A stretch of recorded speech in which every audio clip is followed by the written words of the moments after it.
નમસ્કાર, શ્રીજી રસોઈમાં આપ સૌનું ખૂબ ખૂબ સ્વાગત છે। તો આજે આપણે તળ્યા વગર અને પ્રેશર કુકરમાં ફટાફટ બની જાય એવું ગોવાર અને ઢોકળીનું શાક બનાવીશું। જો તમને આજની આ રેસીપી ગમે તો વિડીયોને લાઈક ચોક્કસથી કરજો। હજી સુધી ચેનલને સબસ્ક્રાઈબ ના કરી હોય તો ચેનલને સબસ્ક્રાઈબ પણ જરૂરથી કરજો। સૌપ્રથમ લોટ બાંધવાના વાસણમાં આપણે 1 વાટકી ઘઉંનો લોટ લઈશું। જેટલો ઘઉંનો લોટ લઈએ એટલો જ ચણાનો લોટ લેવાનો છે। સ્વાદ પ્રમાણે મીઠું ઉમેરી દઈશું। 1 ટીસ્પૂન જેટલી હિંગ ઉમેરવાની છે। 1 ટીસ્પૂન જેટલું હળદર પાવડર, કેટલું તીખું ખાવું છે એ પ્રમાણે લાલ મરચું પાવડર, 1 ટેબલસ્પૂન ધાણા જીરું પાવડર। ઢોકળી ખાતા સમયે જરા પણ ડૂચો ન લાગે, એકદમ સરસ સોફ્ટ બને એના માટે 1 ટેબલસ્પૂન જેટલું આપણે તેલ લેવાનું છે। 1 ટીસ્પૂન જેટલો અજમો લઈશું। તો લગભગ ઘરમાંથી જ મળી આવતા આપણે રૂટીનના જ મસાલા ઉમેરેલા છે। ઢોકળી સરસ ફૂલે એના માટે ચપટીક જેટલો બેકિંગ સોડા ઉમેરવાનો છે। 1 ટેબલસ્પૂન જેટલી પીસેલી ખાંડ ઉમેરી લીધેલી છે અને સોડાને 1 ટીસ્પૂન લીંબુ સાથે આપણે એક્ટિવ કરી લઈશું। તો આ ઢોકળી જે છે ને ખાવામાં એકદમ ખાટી મીઠી અને તીખી લાગશે। બહુ જ ટેસ્ટી લાગે છે। આપણે તળશું નહીં ને તેમ છતાંય ઢોકળી જે છે ને બહુ જ ટેસ્ટી લાગશે। એકવાર તમે આ રેસીપીને ચોક્કસથી ટ્રાય કરજો। ફટાફટ બની જાય છે અને તળવાની ઝંઝટ પણ નથી રહેતી। તો બધું જ સરસ જે છે ને પ્રથમ આપણે મિક્સ કરી લેવાનું છે। ત્યારબાદ પાણીની મદદથી લોટ બાંધી લઈશું। તો લોટ જે છે આપણે મીડિયમ સોફ્ટ બાંધવાનો છે। ચણાનો લોટ ઉમેરેલો છે માટે પાણી જે છે ને બહુ સાચવીને ઉમેરવાનું। જરૂરિયાત પ્રમાણે આપણે 2 થી 3 બેચમાં પાણી ઉમેરતા જશું। તો મીડિયમ સોફ્ટ લોટ જે છે એ બંધાઈ ગયો છે। હવે હાથ ઉપર આપણે હળવું એવું તેલ લઈ લેવાનું છે અને લોટને જે છે આપણે હળવું એવું માટી લઈશું। હાથ ઉપર તેલથી ગ્રીસ કરી અને નાની નાની ઢોકળીઓ બનાવી લઈશું।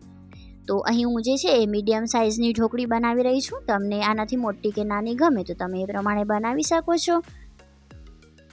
તો આ શાકમાં આપણે લસણ કે ડુંગળીનો ઉપયોગ બિલકુલ પણ નથી કરેલો। એકદમ ગુજરાતી સ્ટાઇલમાં ખાટું મીઠું બનાવેલું છે શાક। લસણ ડુંગળીના ઉપયોગ વગર પણ આ શાક જે છે એ બહુ જ ટેસ્ટી બનશે। જો તમને આજની આ રેસીપી ગમતી હોય તો વિડીયોને લાઈક જરૂરથી કરજો। હજી સુધી ચેનલને સબસ્ક્રાઈબ ના કરી હોય તો ચેનલને સબસ્ક્રાઈબ પણ જરૂરથી કરજો। તો આ રીતે આપણે પ્રથમ ગોળ વાળી અને ત્યારબાદ હળવેકથી હાથ વડે પ્રેસ કરીને ઢોકળી જે છે એ બનાવી લેવાની છે। તો હવે આપણે પ્રેશર કુકરમાં શાક વઘારીશું। જેના માટે 2 મધ્યમ આકારના ટામેટાં અને નાનો આદુનો કટકો લીધેલો છે। પાણી ઉમેર્યા વગર સરસ મિક્સરમાં ગ્રાઇન્ડ કરી લઈશું। પ્રેશર કુકરમાં 3 ટેબલસ્પૂન જેટલું તેલ લેવાનું છે। ત્યારબાદ આપણે 1 ટીસ્પૂન જેટલી રાઈ, 1 ટીસ્પૂન જેટલું જીરું, 1/4 ટીસ્પૂન જેટલી હિંગ ઉમેરીને વઘારને જે છે એ સરસ ચટકવા દઈશું। જો તમને લસણ ડુંગળીનો ઉપયોગ કરવો હોય તો તમે ચોક્કસથી ઉમેરી શકો છો। પણ આ શાક જે છે એ જનરલી ગુજરાતી સ્ટાઇલમાં વધારે ટેસ્ટી લાગે છે। ખાટું મીઠું શાક। 8 થી 10 મીઠા લીમડાના પાન ઉમેરી દઈશું। સાથે સાથે લીલા મરચાં કે લીલા મરચાંની પેસ્ટ ગમે તો તમે પેસ્ટ પણ ઉમેરી શકો। જે આપણે ટામેટાં અને આદુને ક્રશ કર્યા એ પણ ઉમેરી દઈશું। ટમેટાને પ્રથમ આપણે કૂક કરી લેવાનું છે। ડાયરેક્ટ આપણે ગોવાર કે નહીં ઉમેરીએ। પ્રથમ ટામેટાને જે છે આપણે સરસ ચડવા દેવાનું છે। ત્યારબાદ આપણે રૂટીનના મસાલા થોડા ઉમેરીએ। 1 ટીસ્પૂન જેટલો હળદર પાવડર, કેટલું તીખું ખાવું છે એ પ્રમાણે લાલ મરચું પાવડર, 1 ટેબલસ્પૂન જેટલું ધાણા જીરું પાવડર ઉમેરીશું। ચપટીક જેટલો જ ગરમ મસાલો ઉમેરવાનો છે। બધું જ સરસ મિક્સ કરીને આપણે મસાલાને પણ સરસ સુગંધ આવે ને ત્યાં સુધી 1 મિનિટ માટે કૂક કરી લઈશું। તો ખટાશ માટે અહીં ટામેટાં લીધેલા છે અને નાનો ગોળનો કટકો ઉમેરીશું। તો ખાટું મીઠું શાકનો રસો બનશે, બહુ જ ટેસ્ટી લાગશે। સાથે સાથે આપણે અહીં મેં અડધો કિલો જેટલી ગોવાર લીધેલી છે। તો ગોવારને આ રીતના મધ્યમ સાઇઝમાં કટ કરી લેવાની છે અને સરસ નળ નીચે છૂટ પાણીએ ધોઈ અને ગોવારને જે છે આપણે ઉમેરી દેવાની છે અને સરસ સાંતળી લઈશું ગોવારને। મસાલાની સરસ સુગંધ આવે એટલે આપણે અહીં 1 ગ્લાસ જેટલું પાણી ઉમેરવાનું છે। ગોળ ઉમેરી દઈશું। તમને ખાંડ ઉમેરવી હોય તો ખાંડ પણ ઉમેરી શકો। 1 ગ્લાસ જેટલું પાણી ઉમેરી દઈશું અને પાણી એકદમ સરસ ઉકળે ને ત્યારબાદ જ એમાં આપણે ઢોકળી ઉમેરવાની છે। ઠંડા પાણીમાં ઢોકળીને નહીં ઉમેરવાની, અધરવાઇઝ ઢોકળી જે છે ને પ્રોપર ફૂલશે નહીં અને તળિયે બેસી જશે।